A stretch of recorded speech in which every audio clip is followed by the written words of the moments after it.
بۆ ڕێزگرتن لە ساڵیادی گیانبەختکردنی تێکۆشەری نەسرەوتووی نێو بزوسنەوەی چەپ و کۆمۆنیستی ئێران و کوردستان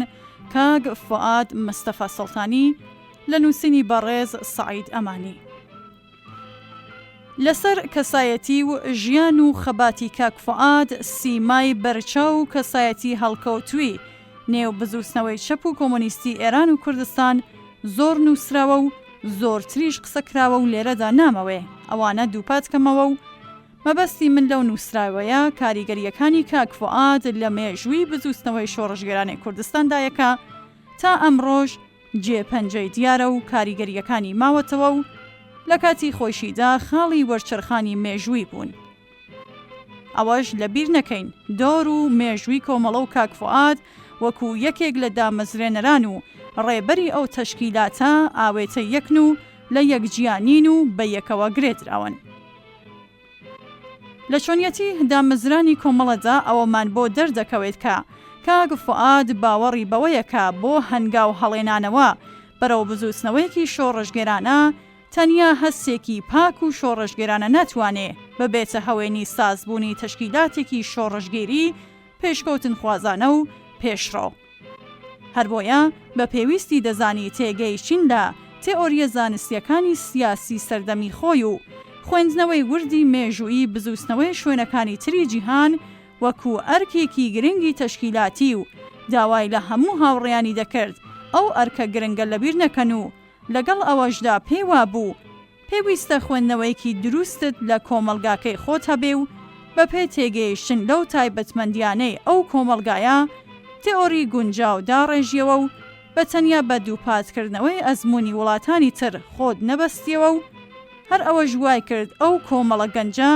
کەم ئەزمونەی ئەو سەردەمە بوێرن لەگەڵ تێکۆشەرانی گەورەی سیاسی ئەو سەردەمی ئێران لە بەندیخانەکاندا کەونە مناقشەوە و مێتۆدێک لە خەبات لە ئێران و کوردستان فرموڵە بکەن. ئەو مێتۆدەی کاک فواد و هاوبیرانی هێنایە نە مەیدانی خەباتی سیاسی ئێرانەوە شتێکی نوێ بوو کە تێپەڕبوونی ڕۆژگار دروستی و سەرکەوتوو بوونەکەی سەلماند. هەروەها بزوسنەوەی شۆڕژگەرانی کوردستانیشی بۆ قۆناغێکی نوێ گواستەوە و ئەو بزوسنەوە کوردایەتیە خێڵەکیەی بەرەو کاناڵێکی پێشکەوتن خوازانە برد کە تێگەیشتن لە زانستی سیاسی و تایبەتمەندیە پێشکەوتن خوازەکانی تا ئەمڕۆژ ناکرێ لەو بزوسنەوەیە بسەندرێتەوە و کەس ناتوانێت بێڕەشاوکردنی جاهێنانەکەی کاک فواد و هاوبیرەکانی لە کوردستان بەگشتی و کوردستانی ڕۆژهەڵات بە تایبەتی سیاست بکات. لە کاتیمانەوە لە زیندانیشدا بە باشترین شێواز بەندیخانەی کردە قوتابخانە و هەروەها وەکو گۆڕەپانێکی نوێ خەبات دەورێکی کاریگەری لە زیندان داگیرا و کارەکتەری ڕێبەری خۆی لەو ئەزمونەشدا پیشاندا و بەو تایبەتمەندیەوە بووکە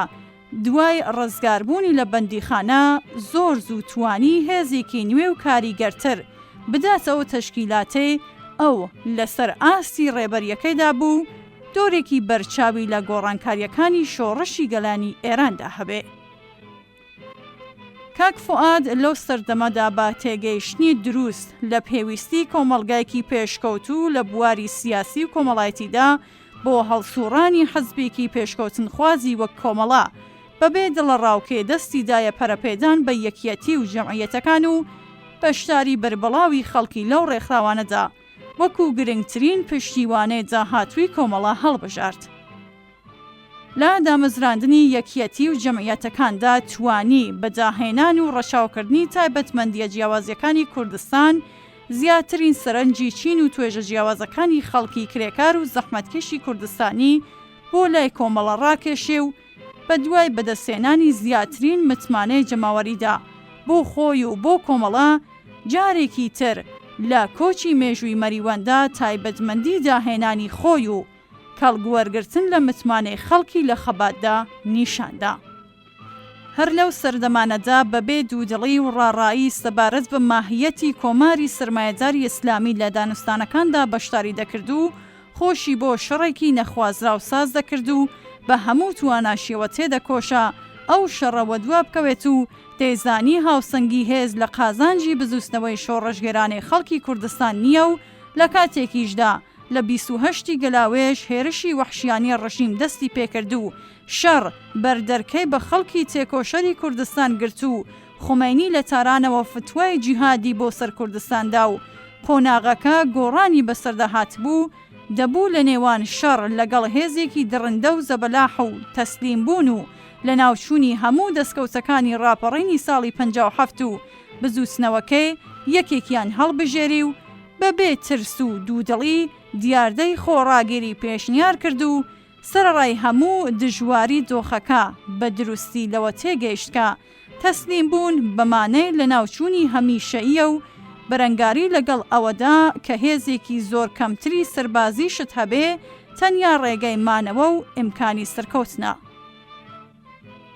دوای تێپەڕبوونی نزیکەی 40 ساڵ ئێستا زۆر بەڕوونی دروستی ئەو هەڵبژاردنەی کاک فوئادمان دێتە بەرچاو دەبینین کە ئەو شوێن و ناوچە و ڕێکخراوانەی کە لە ماهیەتی کۆماری ئیسلامی تێنەگەیشت بوون چیان بەسەرهات و کوردستان لە چ قۆناغێکدایە. بەداخەوە کاک فوئاد دوای دەستپێکردنی شەڕ نەیتوانی ماوەیەکی زیاتر لەسەر ئاستی ڕێبەری حەزبەکەی و خۆڕاگریەکەی خەڵکی کوردستان کە ئەو هاوسەنگەرانی ئەندازیاری بوون بمێنێتەوە و لە ڕۆژی نوێی خەرمانانی ساڵی 1358 هەتاوی لەسەر ڕێبازی سۆری سوسیالیزم بەجەستەگیانی بەخت کرد و درێژەی ڕێگا و خەباتی نەسرەوتن تا سەرکەوتنی بە ئێمە سپارد. بەرز و بەڕێز بێت یاد و بیرەوەری گیان بەختکردنی کاگ فوئاد مستەفا سوڵتانی.